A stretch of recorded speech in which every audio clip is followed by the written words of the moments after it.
Welcome to Inner Chatter. Hi, friend. Hello. How are you? I'm doing beautifully today. How Mm, about you? beautifully. Yeah, it was a lovely day. Got some sunshine. Can't have any End complaints. of our week? End of the week. Oh, and what a week it was. Yeah. Holy mama. So this time we have multiple angles. Boom, boom, boom. Now you see me, now you don't. Where are we And even? multiple Multiple microphones. mics, because we're professionals. Super professional. And you'll be able to hear us crisply. Super crisply. Yes. Okay. Shall we begin? I think we shall. This week we want to give you an overview of positive psychology. Mm-hmm. It's the orientation that we're both really approaching this work from. Yes. So we might not have explicitly mentioned it last podcast. We did briefly, but we didn't really. We went into it as one of many, but I think it's Yeah. our centerpiece. Yeah. It is. It's a tree trunk of our tree. Yeah. Mm. So we're going to tell you about the different versions of positive psych. It's a relatively new field. Um, Seligman and Csikszentmihalyi came up with it in the 90s, right? In the Late 90s, 90s? it's relatively new. Mm. Um, and we actually are at Claremont Graduate University, Yes. which is. The place to be, really. Csikszentmihalyi, who was one half of the founding team, he used to teach there. And we're learning from one of his disciples right now in class. Yes. Disciple. Ooh, G. Nakamura. G. Nakamura, yeah. were you worried about saying it wrong? Yes, I was. Okay, The so. Flow Queen herself. The Flow Queen Okay, herself. so I think we should start. Yeah. Just jump right in to a bit of background of Yeah. where psychology, well, like the origins of psychology itself. Because positive psych is so different fundamentally from it. Most of psychology, and we're talking about clinically based psych, which like mental health, therapist, counseling, yeah. So the DSM, it's important to talk about because it kind of is our counterpoint to positive psychology. They're foundationally very different. And the DSM stands for Diagnostic Statistical Manual. Like it's where our diagnoses for depression is in, and all the symptoms of it, and bipolar and schizophrenia, all those guys. And it's very much weakness based. It says, here's your disorder. Here are the many different symptoms, the things that are wrong with you within this disorder. Very prescriptive. Very focused on labels and what's wrong with you. And yeah. And very implicated in both the pharmaceutical system and the insurance system. Lots of money behind prescribing people and prescribing people. Oh, and I'm sure we're going to get into that on its own freaking episode. Yeah. So it's about how people are weak. It's very self-stigmatizing. There have been studies that have shown that if you get a diagnosis while you're more comfortable with having the mental disorder that you do, you're less likely to recover over time because you learn to over-identify with that box. You box yourself in. And there's also the problem of sometimes people are misdiagnosed, but that label will become integral to who they are. Yep. And then it's a self-fulfilling prophecy because we as humans tend to attach to labels. Yeah. I've been diagnosed like within 20 minutes of walking into a psychologist's office, and he diagnosed me. Yeah. Definitely an inaccurate diagnosis, but we're going to land on for another day. So, positive psych, like we said, very anti-DSM. And there are 3 iterations of it. It started off in 1.0, and we're right now in third wave positive psychology. And it's ever changing. And it really is. Like right now, it's really gaining momentum too. We'll talk about that once we get to the third. Yeah. So positive psychology 1.0. It's a very hedonic perspective, which largely means that it's about the pursuit of happiness. And that's pretty explicitly it. Very focused on subjective well-being. And subjective well-being is as the main measure that we're using in these psychological experiments. And subjective well-being is basically a measure of, are you happy or are you not? And we can think of hedonia itself as just the overarching idea you get when you think of what happiness is. So it's very externally based rather than positive internally affect based. and smiles and giggles, all of that. Yeah. Like a bubbly human. Your ideal stereotype. Yeah. And we realized in Positive Psych 1.0, one of the main issues we found was the hedonic treadmill, and hedonic adaptation, which together are kind of this idea that you're at baseline here, wherever your subjective baseline is, because those tend to vary, and a positive or negative event happens. If our environment doesn't change, we tend to return to that beforehand neutral point that we started at. And that made people realize, oh, maybe the pursuit of happiness really isn't what this is about. Maybe that's not the right direction to take this. Because if we're getting happy or sad and then readjusting back to neutrality in terms of our overall happiness level, then there has to be something more to it. I think it's worth giving an example. And one of the studies they did was on people who got married. And there'll be like a little peak of happiness for that event, and maybe for about a year, if even that, after that event, and then it'll go back down, a baseline. And I think marriage was one of the longer ones in that study it too. Was. So like a year is a relatively long time for that raise to last. But even someone who, like, a really sad, devastating a loss of a partner, like widows, I think was specifically what they were looking at. Like, even after that, they were able to come back to baseline. Which is, I think, astounding and counterintuitive. And also a very powerful thought. Just to have that feeling of it sucks. But it'll be okay. It will be back to where it was. And everyone's baseline is different. We all start somewhere else, and there's many things that influence that. And we also experience events differently, and that will impact this severity of our experience. I just realized as we were talking, even though Positive Psych 1.0 was flawed and they found these flaws, it still is already very inherently anti-DSM because of what you just said. The fact that we think about trauma as a permanent stamp on our record, rather than realizing that over time we do tend to adapt to it. So Adaptation. So Positive Psych 2.0. Here we go. We're kind of getting a little more into what it is now. So a big part of Positive Psych 2.0 is strength-based thinking. So the original realm of psychology and a big part of Pos Psych 1 was focusing on, main psychology is people's weaknesses and what's wrong with them, and finding ways to put bandages over what's wrong with them. Positive Psych 2 is really focused on what's going right with this individual. What are their strengths? How can we build those strengths?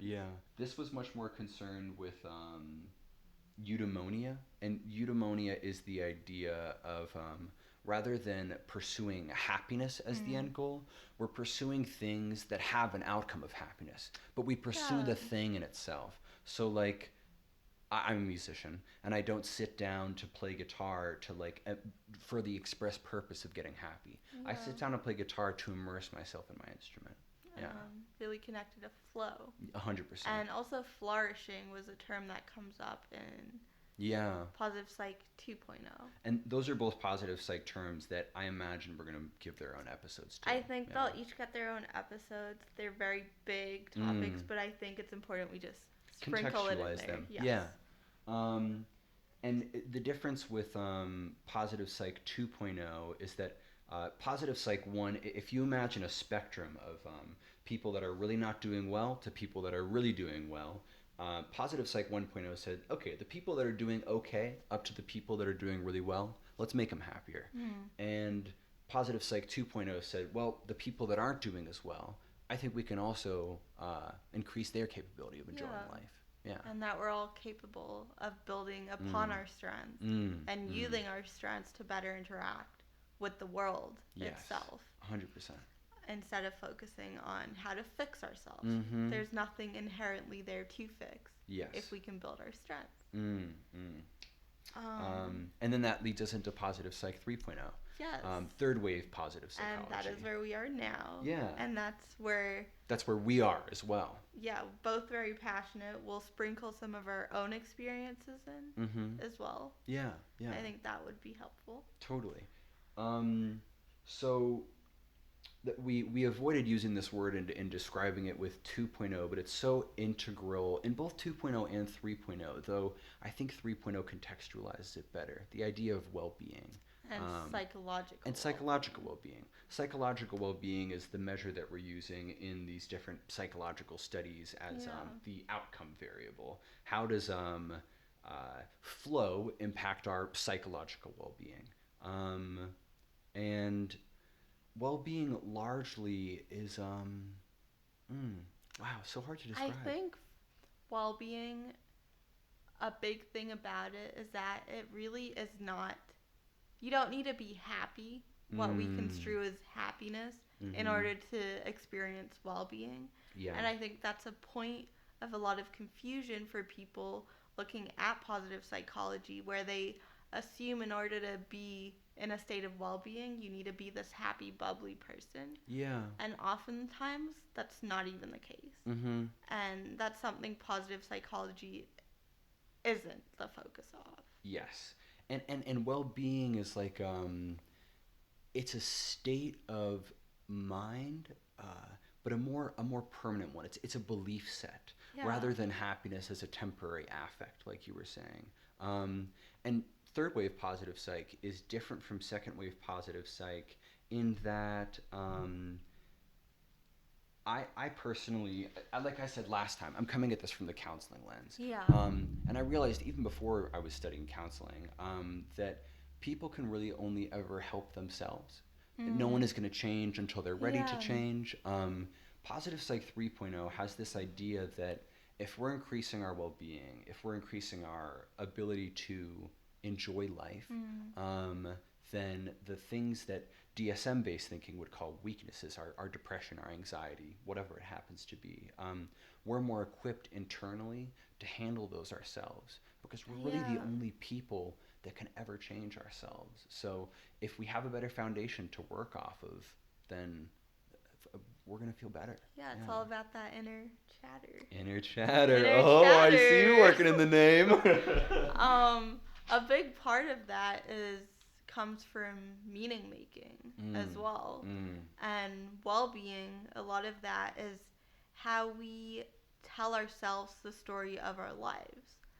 And there's different ways we can share that story. Yeah. And how we view ourselves, how we view our struggles, our wins, our strengths, our weaknesses. Our values. Our values, which is also something we're going to get very deep into.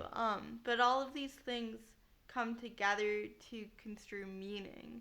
And however we make sense of the world is what we internalize, like you're saying. Yeah. And that's going to impact our well-being more than happiness will. 100%. In a much more stable way. Yeah. A really good example, I think, of this idea of meaning is Viktor Frankl, who I think we'll talk a lot more about when we talk about meaning as a whole topic of its own. But I think some highlighting points of his story was, first off, he was a Holocaust survivor and, a Holocaust victim as well. He experienced the worst thing any human could experience. In his book, Man's Search for Meaning, he just describes the horrific experiences of being in the concentration camps. And one thing he noticed about himself was how he played with the idea of meaning. Yeah. And that really got him through it, because through meaning he found purpose, and through that purpose he found motivation. Yeah, and was able to adapt to his fucking horrific environment, because of course there were the gas chambers, but there was also like slow deaths all around him that took place outside of the gas chamber. It was an entire community of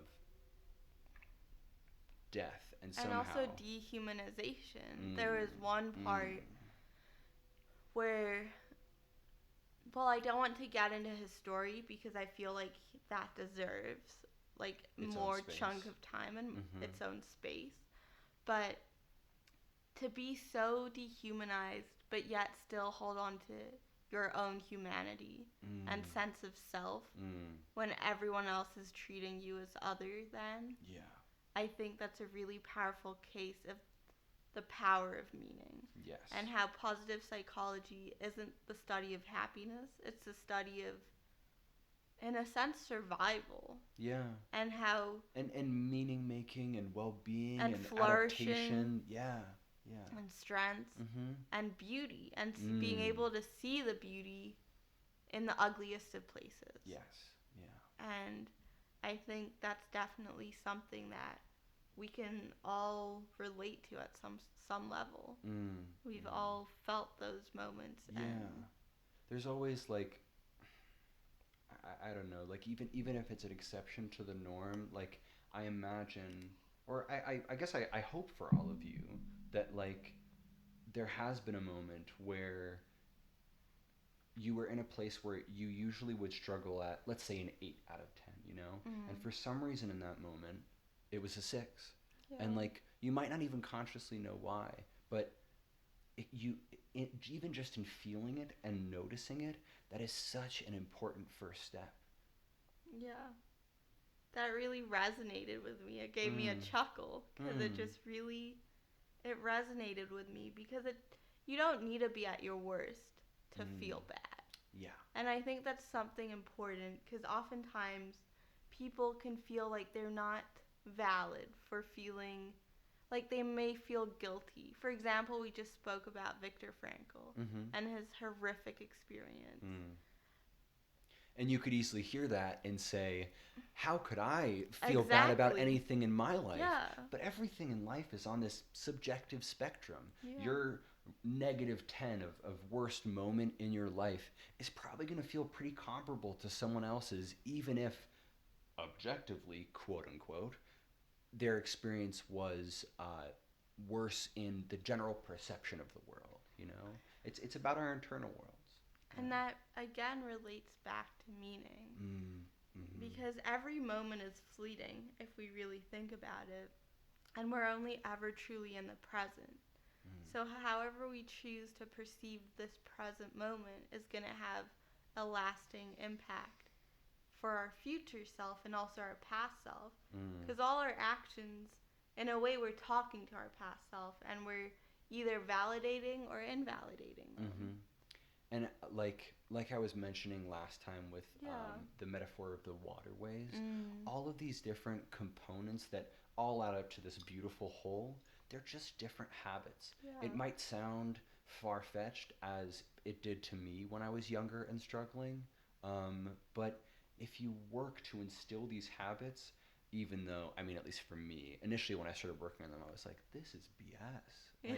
Like there is no way I'm going to be able to reach this level, but here I am, astoundingly. I think I'd like to invite everyone to reflect on a time where they took part in meaning making in their own lives. Yeah, and like you can parallel that with or contrast that with a time that you were explicitly pursuing happiness as the end goal. Yeah, and when you felt a deep sense of well-being and what that means to you. Yeah, and feel free to just, pause the video, take 5 minutes, maybe like write something down. Honestly, I encourage you to pause the video. Truly, yeah. And also, like, if you feel comfortable, feel free to like drop us a comment. We would love to hear about y'all's experiences. Yeah. So, do you have anything that you think is important for everyone to hear or for everyone to know about you? Yeah. Within this context. Yeah. I keep thinking back to my 16-year-old self and the amount 10 years ago, and I think about the amount of denial that I would have had in hearing this episode, and how I would have not thought that I was capable of changing in this way, because I was just so convinced of that. And I think it's important to like contextualize my own journey within that, because I think it's very easy for the y'all that are listening to think, oh, like I know Leo, like he's bubbly, he's happy, he's life of the party or he's making whatever. all the group chats, making all the group chats, hosting game nights. But I've struggled with depression for much more of my life than I've not. I first described depression to my mom when I was 4 years old. I didn't know the word for it, but I said that I was sad all the time and didn't know what to do about it. And it followed me for a very long time. Whatever DSM diagnosis you want to put it under, it doesn't matter. There's a whole umbrella of depression and sadness and the overlap between that and anxiety. And oh, nilly was I anxious too. But basically, what I hope that we will go over in this podcast, and I think we'll go over even more in this podcast than what initially helped me to help each other grow further now. But it really changed me. It really made me feel capable and like I could love myself. And that was a very, very long time coming. What was that shift for you? What specifically that we've touched upon just briefly today? Yeah. Do you think caused that shift? I was very lucky. I met a therapist when I was 20 who used positive psych skills and mindfulness and was incredible. Fundamentally different from any other therapist I'd been to. And initially I was quite resistant. She gave me a lot more love than I gave myself. And she called me out for not loving myself and questioned the accuracy of me not loving myself because I thought, I can't love myself because I'm this way. You were and focused that way. on what was wrong with you rather than what was right. And the things that I was focused on that were things that were wrong with me were actually just assumptions that I made about my own place in the world.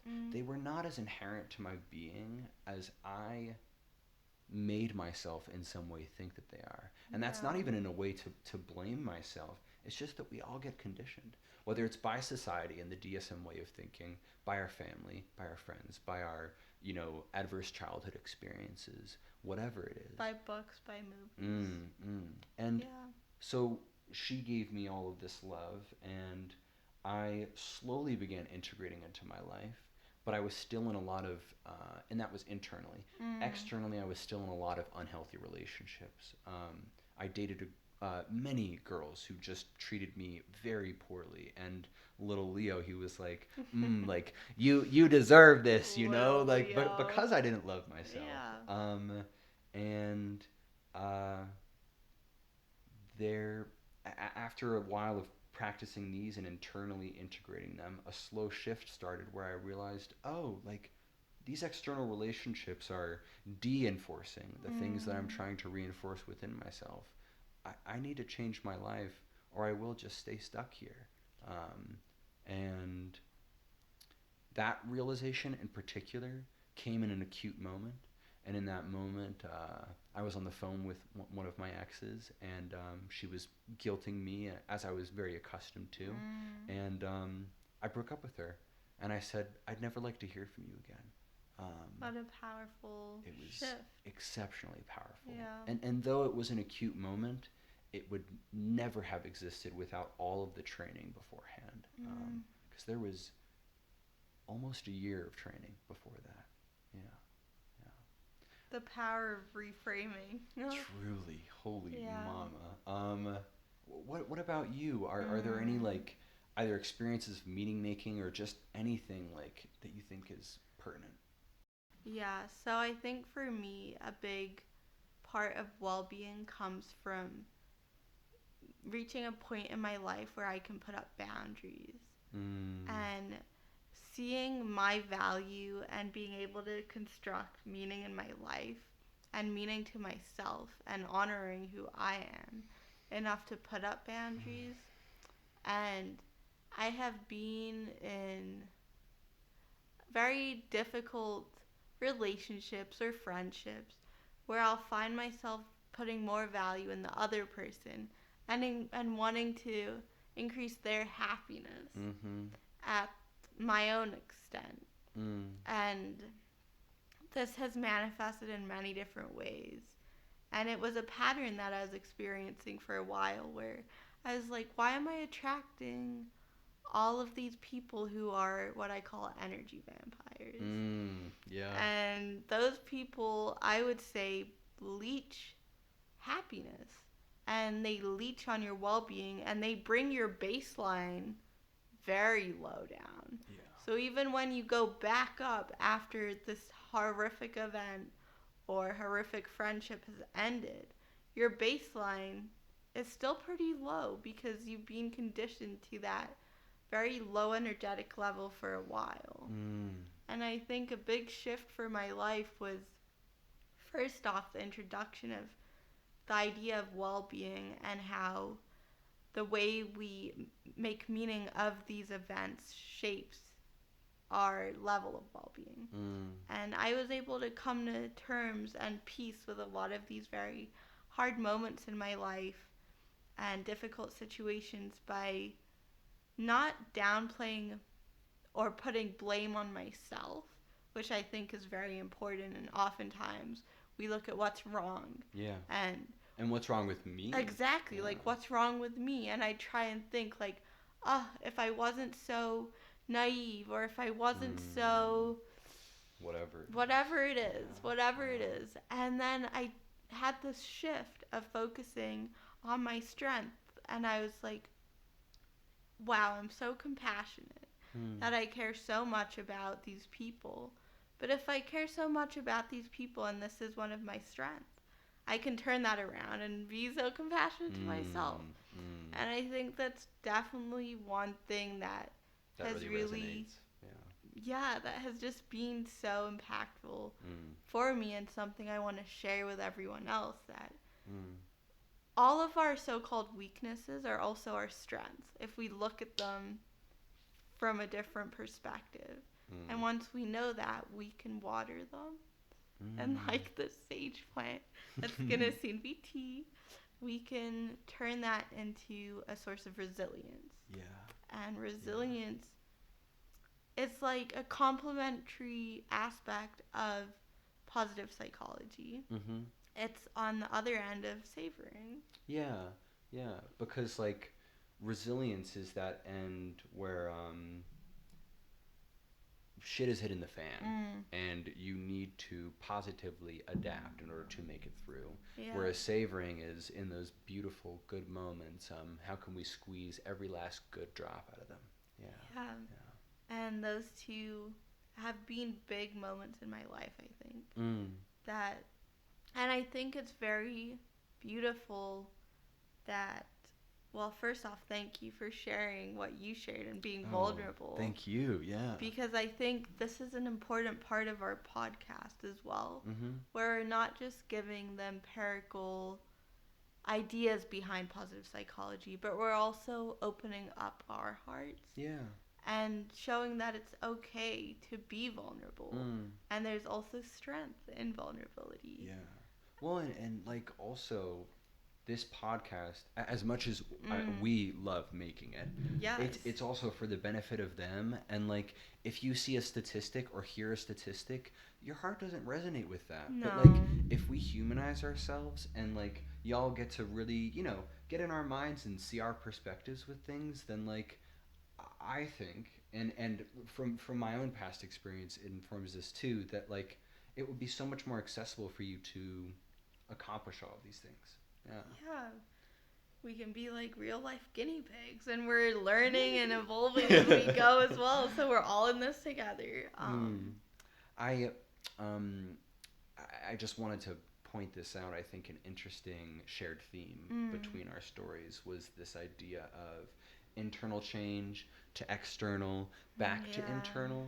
And I think that these things can really flip-flop back and forth for forever. Yeah, it's like, in a way, complementary to the idea of the hedonic treadmill. The eudaimonic roller coasters.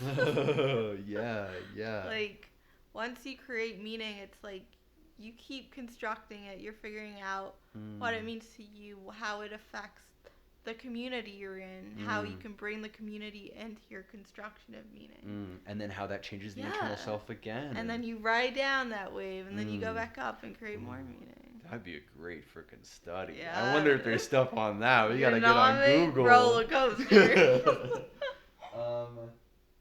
And the last thing that we wanted to close out with was we want to give y'all a exercise every week. A positive intervention. A positive psych intervention. A PPI, the cool kids call them. PPI. This week is gratitude. That can look like a lot of different things. There's gratitude letters where you write things that you write to one person and you say all the things that you're grateful for that they've given you or the experiences that you've shared. You could also list things you're grateful for in the day, and this also makes you more perceptive of things throughout the day. You put your attention to more positive points because you know you're going to reflect on those good moments.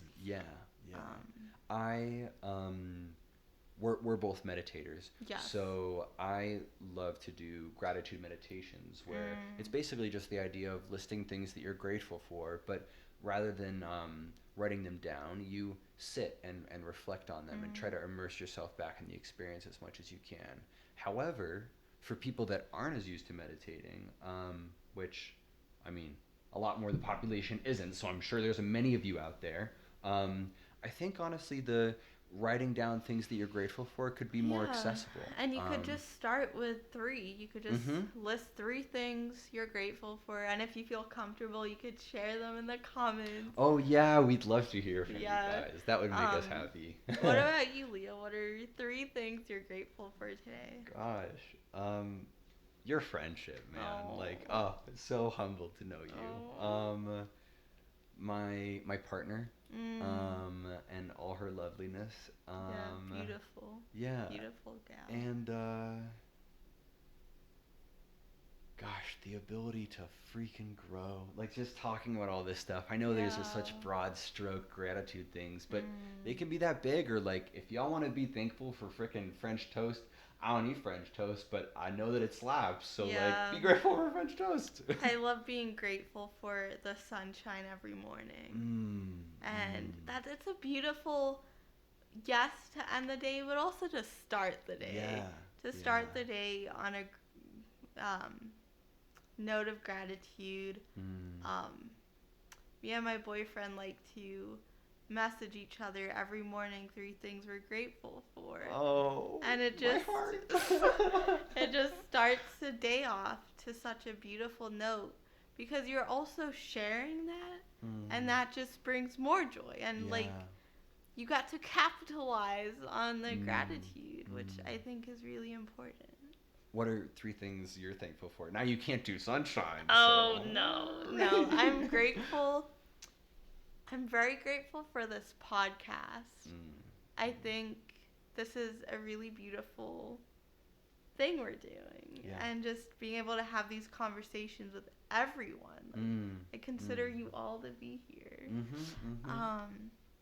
I'm very grateful for being here, in Claremont. And this is something I keep pinching myself about because I'm truly. Oh my goodness, I'm surrounded by all these beautiful people, mind, soul, body, ethereal bodies, just everything about this place is so energetically beautiful. And I'm really grateful for plants, and this was one of my morning gratitude things as well, because it's really something that grounds me, and I like to forage, and that's a gratitude meditation in a sense when I'm out there interacting with the plants. And I'm just, that mind-body connection, but with the earth, adds another level. And you feel connected to something greater than. And I'm very, very grateful for that feeling of connection. So those are my 3 things. Beautiful. Yeah. And we wanted to close out with if y'all have any feedback for us at any point, I got some lovely feedback this last week from my dad. Shout out to you. Thanks, Dad. Love you. Thank you. But like, we're just starting off with this, and like, we have 2 microphones and 3 cameras. 3 cameras. One of which actually doesn't work, so we're gonna have to fit that out for future weeks. Yes, but it worked for a little bit. It did, and we got 3 angles for those first 15 sweet minutes. But yes, we're open to constructive criticism too. Like, please be brutally honest. Not only because we're making this for y'all, but because we don't know what the frick we're doing. Yeah, no, we just started. Like, you know, this is their second one. Yeah. So please also feel free to share this. We really... Yeah, we're just trying to help as many people as possible. Yeah. And we want to talk to as many people as possible. Yeah, I like... When we started Inner Chatter, we described it as a project, not a podcast, because I envision it as, you know, a potential future career, but also a community, a collective. And I think that it's really important that people that are thinking about these things and exploring these things have a home base to come back to, a little touch point where we can be seen.